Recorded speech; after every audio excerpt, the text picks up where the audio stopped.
simple où je vais lire un petit texte que j'ai écrit à propos des amitiés. C'est juste un texte que je vais vous partager, comme ça pourra peut-être aider certains.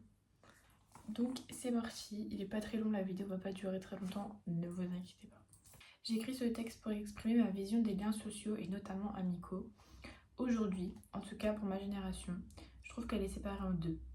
D'un côté, les personnes qui se disent avoir plein d'amis et qui d'apparence en ont, et de l'autre, les gens comme moi qui se sentent extrêmement seuls et qui n'en ont pas beaucoup. Moi, j'ai l'impression, j'ai le sentiment, et je constate, et surtout après avoir discuté avec plusieurs personnes, que ceux qui ont d'apparence beaucoup d'amis n'en ont en fait que très peu, car ce sont de petites amitiés plutôt que de grandes amitiés. Ils privilégient la quantité à la qualité. Et moi, je me dis que non, justement, ça doit sûrement être des personnes super cool et très sociables. Pour être honnête, je pense encore beaucoup que ce sont des personnes stylées qui ont de la chance.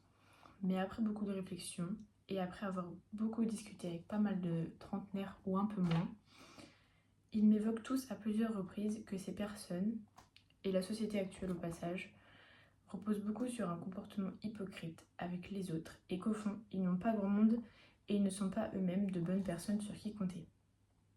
Et pour moi, il me paraît impensable de jouer un rôle avec quelqu'un, et puis ce n'est pas tenable de ne pas être soi-même à la longue.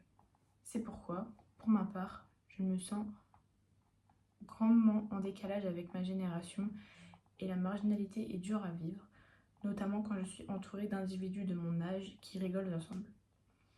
Alors, j'essaie de me rassurer avec les propos récemment évoqués.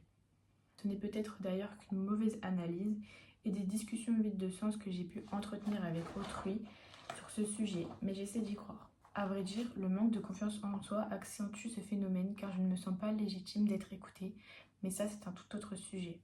Mais ce dont je n'ai pas peur comme beaucoup, c'est d'être seule plutôt que mal accompagnée, d'être franche plutôt qu'hypocrite. Et peu de personnes le perçoivent comme une qualité. Je ne rabaisse pas les individus qui se donnent un rôle au détriment de ma personne car il est difficile d'être marginal. Mais si tout le monde était vrai et que les autres accepteraient cette vérité également, tout irait mieux. Je pense sincèrement que les liens sociaux sont affectés en partie à cause des réseaux sociaux qui rapprochent virtuellement mais éloignent réellement car les gens deviennent casaniers et ont besoin d'un réel plan défini pour sortir. On n'est plus vraiment inventif. Mais aussi car beaucoup d'amitiés sont là par utilité, comme par exemple des collègues de travail, ou par plaisir, donc des amitiés de soirée, pour passer de bons moments ensemble, mais sans plus, et peu par vraie amitié, présent dans les bons ou mauvais moments et basée sur la confiance. Ces trois formes d'amitié sont évoquées par Aristote, et selon lui, la dernière serait la vraie définition d'amitié, et c'est pourquoi on dit qu'on les compte sur les doigts de la main. Je suis de l'avis d'Aristote, et de nos jours, je les qualifierais même en disant que les amis de plaisir ou d'utilité sont simplement des potes. Enfin, on a une montée de l'individualisme qui n'arrange pas les choses, mais je ne vais pas vous faire un cours de sociologie. Bref, voici quelques éléments à entendre si vous vous sentez seul et auxquels il faut être conscient pour améliorer sa conscience sociale.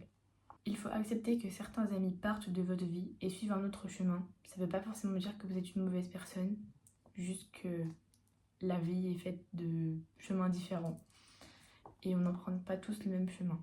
S'accepter soi-même, accepter d'être seul et de compter uniquement sur soi, accepter de grandir et élargir ses connaissances, mais prendre aussi en compte que on a de moins en moins de vrais amis avec l'âge. Par exemple, avec l'arrivée de la vie de famille, on consacre moins de temps aux amitiés ou des travails qui se font dans des autres régions que là où on est, etc. Et en dernier lieu, tu n'es pas tout seul dans cette situation. Plein de gens le sont, même si on le voit moins, car on est concentré sur les gens qui en ont beaucoup. Exemple, ma cousine a que 4 vrais amis alors qu'elle a 28 ans, et d'autres connaissances n'ont que 3 vrais amis alors qu'ils ont simplement 24 ans. Pas de soucis, relax un max. Voilà, c'est le petit texte que j'ai écrit. J'espère que ça peut aider quelqu'un et que vous êtes du même avis, ou pas d'ailleurs. N'hésitez pas à m'écrire dans les commentaires si vous n'êtes pas du même avis et pourquoi. On va compléter mes propos. Voilà, bisous bisous.